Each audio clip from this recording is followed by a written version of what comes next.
көне қала Тараз жеріне келіп тұрмыз. Тараздың әрбір тасы, әрбір жүрген жерің өтіп өткен. Біздің 10 ғасырда ислам дінін алып келген сонау араб жерінен келген ғұламаларымыздың, баптарымыздың, шейхтарымыздың жатқан жерлері. Осы жерлерді көріп, өзіңіз бір сол заманды есіңізге аласыз.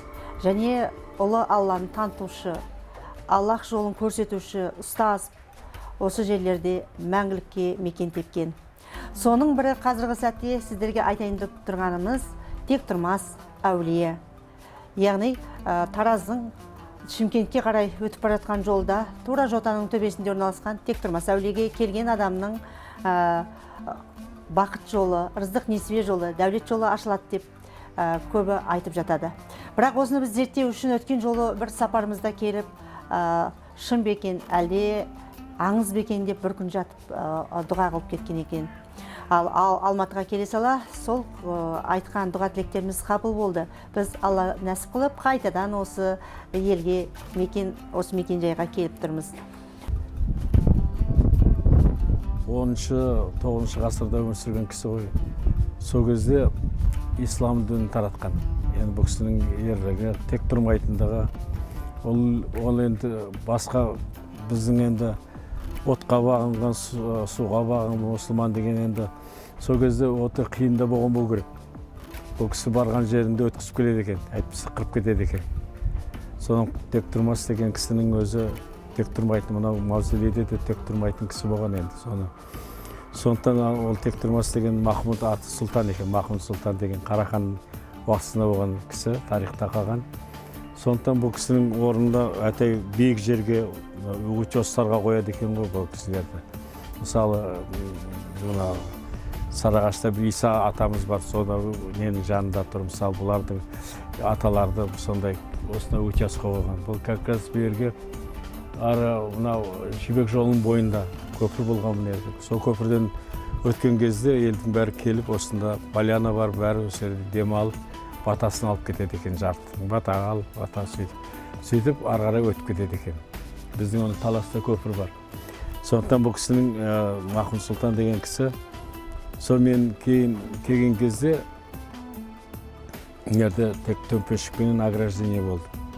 Басқа ешнәрсе болған жоқ. Бір шырақшы отырған, анау темір несінің ішінде басқа ешнәрсе мына Мәмбет атамның несінде болған жоқ. Соны кейін сол келіп, сол өзі бір өзі атама келіп, мен Тектұрмас дегенде, ана жақта Тектұрмас деген жаңа не қоятын жер бар, мен ойладым. Соны бір аян берді, көр дегенде. Келіп Тектұрмасқа келіп, басына келсем, ешнәрсе жоқ. Сол Тектұрмас болғанның басы кейін берді, біздің облысымызды жаңа айтып кеттім ғой, құрметті азаматы Тараз қаласында. Экс-мәжіліс депутаты біздің Амангелді Момышев ағамыз осы Тектұрмас бабамыздың осы күмбезін көтерді, сол берді. Ол өзі бұрын берді, ондай күмбез жоқ отын. Өз үлесіңізді қостыңыз ба? Өз үлесімізді біз енді шамамыз келгенше қосып жатырмыз. Қазіргі таңда мен сіздерге енді бағана айтып кеттім.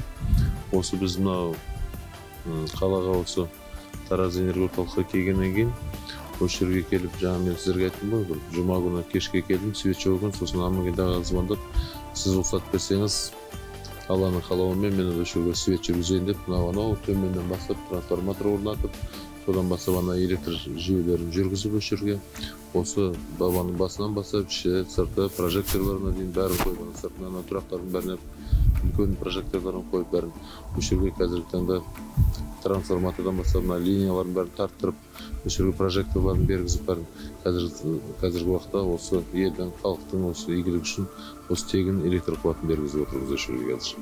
Енді Тараз қаласы бір 2000 жылдық тойын тойладық қой, өткіздік, 2000-нан асып қалды енді. Енді 550 жылдықты да Жәнібек пен Керейдің онда тойын өткіздік. Енді Тараз қаласы киелі жер. Бұл жерден өстік, өндік, көрдік, Тараздың жақсылығын. Енді Тараз мынау тұрған жеріміз керемет киелі жер екендігін анау келген Мырзахмет деген әкім көп жұмыс жасады. 2 жылдың ішінде көп жұмыс жасады. Міне енді мынау тұрғызды, көріп отырсыздар, осы тұрғызған солар тұрғызды. Мен жасап атқан кезде енді 2002 жыл тұрғызып бітірдім. Сонда жоқтығын еш нәрсе бұл жақта. Енді мына кісі келіп біраз жұмыс жасады, бірақ енді жұмысы тоқтаңқырап қалды. Енді ол ақшаға байланысты, жағдайға байланысты.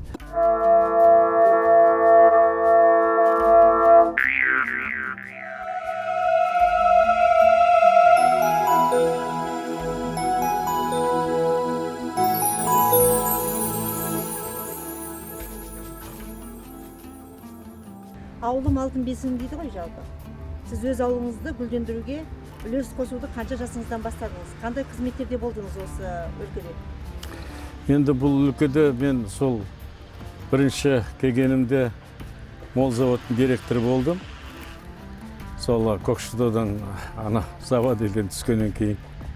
Сонан кейін мясокомбината главный инженері болдым. Сонан кейін менде облыстық управление агропром дейді, ол кезде начальник по переработке соның бастығы болды. Соның бастығы.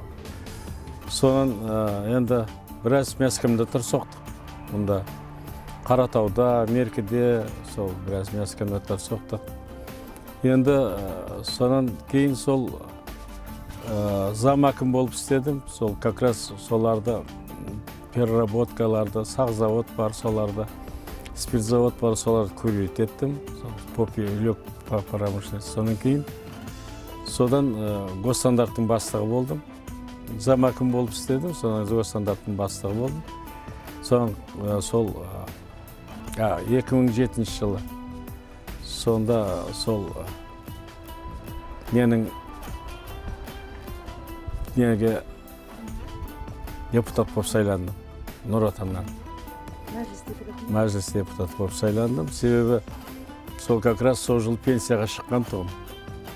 Сөйтіп госстандартты өткізімді, сол балам істеді, сол госстандартты. Сонан кейін мен сол депутат болып сол Нұрекең сол көріп айтты, ай бұл балаға мен сенатор болам деп түсем деген түсірмеп еді екен, обал биыл соған түсіре бұған депутат болсын деп. Соған 4,5 жыл болды, 4,5 жыл депутат болып, 5 жыл ғой, енді 5 жылдай депутат болды.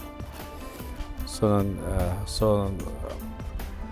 сояққа депутат болып ауысып кеткеннен кейін сол Министерство сельского хозяйства советник болды министрге.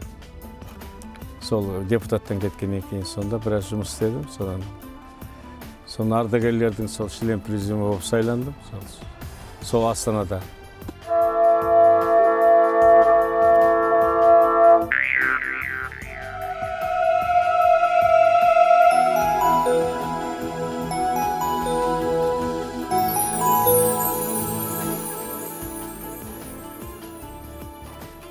Неке сарайын енді тұрғызғанда ойымыз енді мынау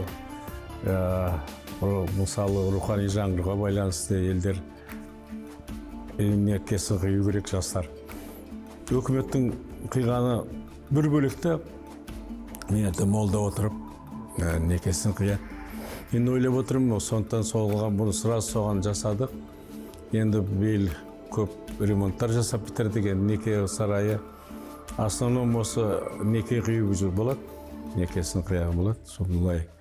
Енді жастар, особенно жастар, олар енді олардың бірге қазір көп ажырасып жатыр ғой.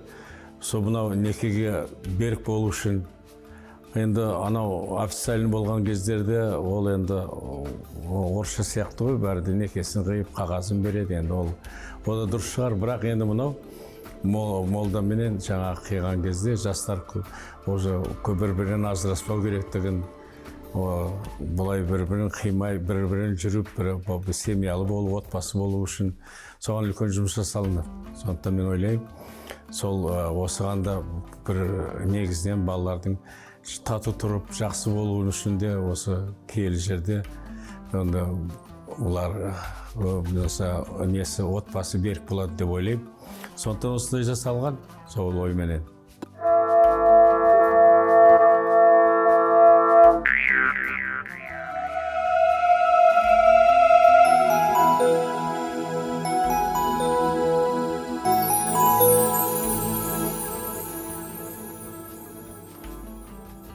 сол енді тек тұрмасты көріп, мен басында осының басына келгенде сол осы мынау атамыздың басы көтерілмей жетімсіреп тұр екен. Соның басын көтергізіп соны видимо сол енді сол аян берді осындай тек тұрмастың басына бала соқсаң жаман болмайды деп. Ол мен ойлап жүрмін, ана тек тұрмастың басы ар жағында анау елдерді қоятын жер бар общий. Тек тұрмас сатылады да. Соны бұл келсем еш нәрсе жоқ басында. Тек бір жаңағы ограждение бар, тек тұрмас деп жазылған бар. Соны сол ограждениенің басына сып келіп, соны жасауға кірістім ғой, соны алып. Соны балаларға айтамын, балалар айтады, папа, бір ресторан соға салайық та, не қыласыз бұны? Айттым, ресторан, не қыласың? Ресторанда бар, бәрі бар. Мынаны соғып бітірейін. Басын көтерейін, атамның басын көтерейін деп сөйтіп көтердім ғой соны. Соны көтеріп соғып, 2002 жылы тамыз айында бітірдім. Соғып бітірдім. Бұл енді кел адам ғой, бұл осы бір ақсақалдың айтқаны бар осындай. Осы менің басым көтерілсе, мен осы Таразға дұрыс шашарым деп. Таразға көп қызмет етірем деп сөйтіп айтқан екен. Енді бұнда землетрясение болып тұрады, су келеді, әйтпесе анау-мынау келеді, сонда сол үмбетіп бір мал сойып, осы жерде бір Назарбек деген кісі болды. Сол айтты, осыдан бір жерді осындай бір қиын бір жағдай болайын деп келатыр деп. Сөйтіп бізді өтіп кетіп, неде Луговойда жер сілкінді ғой. Соны айтып, соны мал сойып олар, соны өзі соны көргендіктен айтқан бұл керек енді. Сол сияқты тірліктер болды енді, соны сол бітіріп, мынаны көп жұмыстар жасалды енді. Тастар әкеліп жасап, бәрін таспен жасадым енді, старинный болды ғой бұл кісі деп. Сондай жағдай. Ассалаумағалейкум. Қасиетті Тектұрмас әулие кесенесіне қош келдіңіздер. Тектұрмас баба жайлы айтатын болсақ, бұл баба Тектұрмас әулие 10-11 ғасырларда өмір сүрген, өз заманда қолбасшы, әскербасы, ислам дінінің уағыздаушысы болған. Ислам ілімдерін өте терең меңгеріп игерген, өте ілімді, тақуа әулиелік дәрежеге жеткен тақуа қолбасшы болған. Әулие Тектұрмас баба жайлы айтатын болсақ, бұл бабамыз жайлы мәліметтер өте аз, кітаптарда өте сирек кездеседі. Бұл баба жайлы мәлімет деректер аңызбен, ауыз әдебиетімен ұрпақтан ұрпаққа жеткен мәлімет деректер. Сол аңызға сүйенсек, бұл бабамыз 11 ғасырда өмір сүрген, өз заманда қолбасшы, әскербасы болған. Ислам дінінің уағыздаушысы болған. Тектұрмас халықтың қойып кеткен лақап аты, бұл бабамыз бір орында тұрмаған, тынымсыз болған. Халық аузында бұл әулие бабамызды Сахаба Абдырахым баб деп атайды. Біраз ғалымдарымыз өз еңбектерінде бұл бабамызды Сұлтан Махмуд хан деп жазып жүр. Осы екі есіммен аталады, бірақ жалпы халық арасына Тектұрмас әулие болып таралып кеткен. Мен өзім мінекей Аллаға шүкір, Алланың қалауымен шырақшылық қызмет атқарып атқаныма 4 жылдан асып отыр.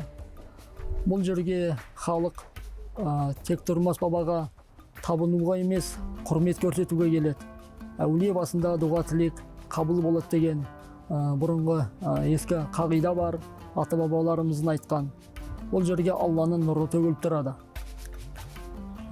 Келіп кеткен зияратшылар, дұға тілектеріміз қабыл болды, жолымыз ашылды, дертімізге шипа таптық деп жақсы нәтижелермен алғыстарын білдіріп, кейіннен тағы келіп ризашылықтарын білдіріп атады. Ал енді тағы бір айта кететін жайт, осы мына әулие Тектұрмас бабамыздың кесенесін тұрғызған. Алла ол кісіге разы болсын, отбасы әулетін амандығын берсін. Аршабайұлы Амангелді ағамызға. Ол кісі сонау 2000 жылдары қолға алып, осы бабамыздың басын көтеріп, және де әлде де осы жерде зияратшылардың келіп кетуіне жағдай жасап, көп қызмет атқаруда. Бабан ең бірінші көпшілікке шырақшының бөлмесін, жамағат бөлмесін салып берді. Одан кейін бабамызға кесене көтеріп, осы жердің тіршілігіне осы бас көз болып әлгіге шейін осы кісі келіп біраз қариялық жасқа жетсе де Амангелді ағамыз көп өз қызметін атқаруда. Енді бірінші әулие деген ол әулие Алланың досы деген сөз. Алла зиярат еткенде бірінші көпшілік айтады, әулиеге барғанда бір атадан сұрады. Ол емес, бірінші Алла жаратушы. Ол жерде Құран оқисыз, бұрыннан біздің ата бабамыз зиярат еткен, бар тілекті бір Алладан, аруақтан осы әулие қолдау тілеу. Адам қолдау болмаса, ешқашан бір көтерілмейді, бір жолы ашылмайды. Бұл тектұрмас атаның сол қасиеті. Рухы адам өте күйзеліп, қиналып, осы жолы ашылмай, әртүрлі жолдарда келгенде, осы Құраннан, Алладан тілегенде, осы кісінің бірден бата беріп жібереді. Жаңа неке жолы, бақ жолы, сауда, кәсіп жолы, денсаулық жолы, өмірде сол біздің ата бабамыздың бәрі осы аруаққа Құран оқып, Алладан тілеп, бір жаратушыдан осы әулиеге содан зиярат етеді бәрі. Зиярат ету содан. Өте жақсы. Енді бұл бәрге ортақ қағида ғой. Енді нақты нәтиже көрген адамдар көп. Нәтиже көп. Мысалы, осы жерде бір ағамыз бар. Осы қиналып күйзеліп келгенде бір жұмыстары болмай не, осы жерге келіп бір түнеп не қылғанда аяқ астынан бір жұмысқа беріп Қазтрансгазда, кейін тағы бір-екі жыл көлікті, отанды, қазір бүгін бала шағасының рахатын көріп, осы көбінше келіп тұрады осы жерге зиярат етіп. Сол жерде Алланың бір нәтижесін алғаннан кейін осы әулиеге зиярат ету, сол тектұрмас деген жаңа тек аты тегін қойылмаған, жаңа адам өте неғып келгенде жоқ жерден жаңа адамға жолын ашып, жаңа берекесін беретін әулиелердің бір сондай қасиеті бұл кісінің өте жоғары. Жаңа әулиені жаңа бірден жоқ жерден сізге мол береке беріп, бақ жолыңыз ашып, денсаулық, бүкіл өміріңізде өте үлкен өзгерістерге себепші болатын осындай зияраттардың бір жері осы тектұрмас әулие, тектұрмас атамыз. Әулие бабаның басына келгеннен кейін арнайы қарын бүрме жасадым. Кішкене мына үйленбей жүрген балалардың жол ашылсын деп өрме төстік жасадым. Ырымдап, сол жолдарын ашылсын балалар. Мына біздің имам жігітіміз өте бір сондай жақсы бала екен, кешеден бері біздің қасымызда жүріп, бабамыздың тарихын айтып, түсіндіріп жатыр. Көп-көп рахмет, жолдарың ашылсын. Сол тамақтан енді ауыз тиіңіздер. Қазір келген кісілер тағы ауыз тиер. Тамақтар не деп аталады? Қарын бүрме. Бұл рецебі қандай? Қарынның ішіне барлық қойдың мүшесін салып, қазанға буына пісіреді. Бұл енді кішкене соңғы кездерде біз картошканы мына қосатын болдық қой. Негізі бұрын тек қана сол бауыр, шегі, төсі бәрін ішіне салып пісіретін тамақ. Енді дәмін көріңіздер. Шақырып Bismillahirrahmanirrahim. Жаратқан ием осы бізге ниетімізді, асмазарымызды қабыл етсін. Зияратымызды қабыл етіп, осы әулие бабамыздың аруақ қолдап, Аллахында бізге игі істерімізге Алла береке, отбасымызға амандық берсін. Берахматика я архамар рахимин.